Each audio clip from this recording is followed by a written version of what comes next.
మీరు విన్నారు. ప్రపంచంలో ఎక్కడా లేని వైశిష్ట్యం ఈ లలితా సహస్రనామ స్తోత్రంలో ఉన్నది. అమ్మవారు తన శరీరం నుంచి 8 మంది దేవతలను సృష్టించింది. వసిని, కామేశ్వరి, మోదిని, విమల, అరుణ, జయిని, సర్వేశ్వరి, కౌళిని అని ఆ 8 మందిని పిలుస్తాం. వీరే వాగ్దేవతలు. అమ్మ శరీరము నుంచి పుట్టిన వాగ్దేవతలు స్వయముగా రచించిన స్తోత్రం ఇది. ఇలా స్త్రీ రూపంలో ఉన్న దేవతలు రచించిన ఏకైక సహస్రనామ స్తోత్రం లలితా రహస్య నామ సహస్ర స్తోత్రం. ప్రతి సహస్రనామ స్తోత్రంలోనూ కూడా ఎక్కడో ఒక చోట తూ చ అనే 2 పదాలు ఉంటాయి. మరియు అనడానికి పాదపూర్తికి తూచాలు వాడతాం. కానీ మొత్తం శ్రీ లలితా సహస్రనామ స్తోత్రంలో శ్రీమాత మొదలు పెడితే శ్రీ శివశివశక్తి రూపిణి లలితాంబిక వరకు మధ్యలో ఎక్కడ ఈ తూచా ఉండవు చూడండి. మీరు ఎక్కడ ఒక్క ఈ 2 అక్షరాలు లేకుండా రాయబడిన అపూర్వ మంత్ర స్తోత్రం ఇది.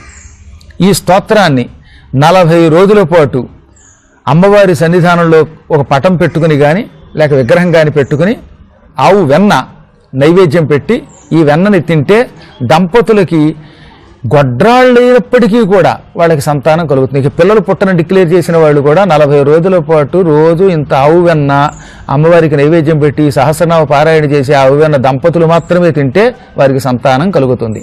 అనుకున్న సంతానం కలుగుతుంది. ఆడవాళ్ళు ఈ 40 రోజుల్లో బయట ఉంటే 4 రోజులు ఆపి మళ్ళీ 5వ రోజు నుంచి కొనసాగించవచ్చు. రాత్రిపూట నా భార్య నా మాట వినాలి, లేక నా భర్త నా మాట వినాలి, మేము అనుకూలంగా ఉండాలి అని రాత్రి 9 గంటలకి భార్యాభర్తలు దీనిని పారాయణ చేసుకుంటే, లేక ఇప్పుడు నేను పారాయణ చేసిన దాన్ని మీరు విన్నా కొద్ది రోజుల్లో దంపతులిద్దరూ ఐకమత్యంతో ఉంటారు, తగాదాలు తొలగిపోతాయి. 27 రోజుల పాటు ప్రతిరోజు మధ్యాహ్నం పూట 12 గంటలకి దీనిని విని ఇంత ధాన్యం ఏ పక్షులకైనా ఆహారంగా వేస్తే ఏడాది తిరగకుండా వాడికి సొంతిల్లో ప్లాటో ఏదో ఒకటి వస్తుంది. స్వగృహ ప్రాప్తి కోసం దీనిని 27 రోజుల పాటు పారాయణం చెయ్యండి లేక వినమన్నారు.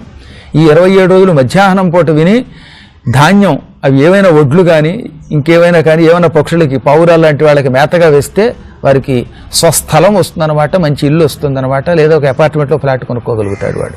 ఆరోగ్యం బాగా పీడిస్తున్నప్పుడు 143, 144 శ్లోకాలు పారాయణం చేసి తీర్థం మంచినీళ్లు లోపలికి తీసుకుంటే, అంటే 143వ శ్లోకం 144వ శ్లోకం పారాయణ చేశాక కాసిన నీళ్లు ఉద్ధరణితో ఒక పాత్రలో విడిచిపెట్టి ఒక పళ్ళెంలో ఆ నీరు పారాయణ అయ్యాక తాగితే ఆరోగ్యం బాగుపడుతుంది. ఇలా ఒకటి కాదు అనేకమైన ఫలితాలు ఇందులో ఉన్నాయి. నేను క్లుప్తంగా కొన్నే చెప్పాను.